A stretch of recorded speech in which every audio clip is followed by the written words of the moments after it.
Across the land, and in the heart of our cities and towns, there are leagues of dedicated people working under pressure, facing fears and tackling unprecedented challenges to serve their communities.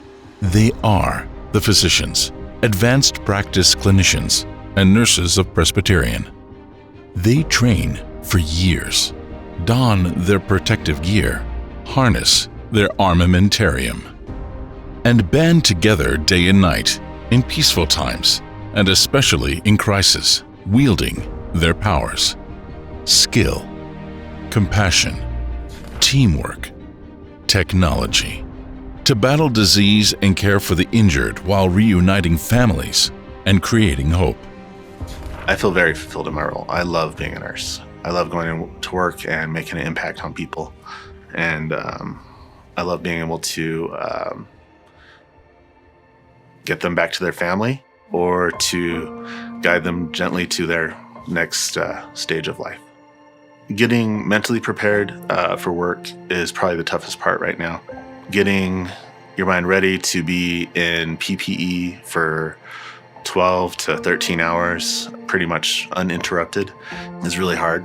It takes a wear on our body, on our minds, on our souls. Just knowing that having a conversation with one of my peers, that there's extra barriers between us because we have the masks on, or we have masks and gowns, or mask gowns and face shields. And that also prevents me from being able to, I feel, truly contact my patients. There's all these layers between us where previously a normal patient, I could just go in, they'd see my smile, they'd see my face, I'd be able to reassure them. They might not feel that. Or on the very sickest of the patients that we have right now, they might never know like the warmth of my hand because they're going to feel my gloves. They're not going to see my smile. They're not going to hear my voice clearly. And that's been really hard to work through. It doesn't lessen my love of my job. It doesn't lessen my passion for my patients. Weary, uncertain, determined, frightened, hopeful. We're suffering with our patients, and we're seeing that a lot of the things that we thought would help them aren't helping in the way that we hoped they would. And we're suffering for what we've lost too. Our lives in the hospital and outside of the hospital are impacted in the same ways that everybody is, and we're grieving for the life that we remember before this happened. We're just people.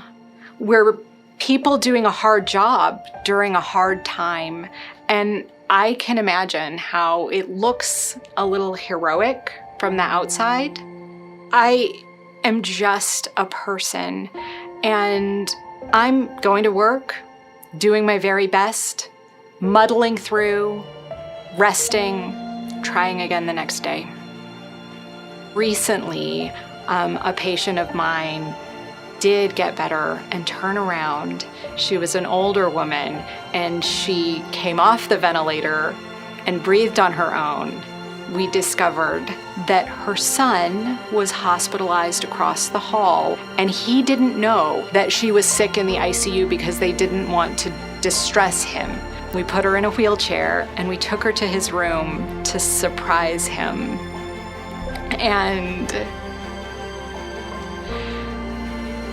everybody is still living on the feeling of seeing their faces when they saw each other and saw that they were both okay.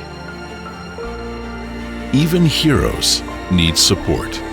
Donations to Presbyterian Healthcare Foundation's Hero Campaign will fund efforts to combat burnout and stress, foster well-being, and help bring the joy back into medicine for our nurses, physicians, and advanced practice clinicians. These services and programs will benefit our clinicians during the pandemic and for years to come. By supporting the Presbyterian Healthcare Foundation's Heroes Campaign, you're a hero too.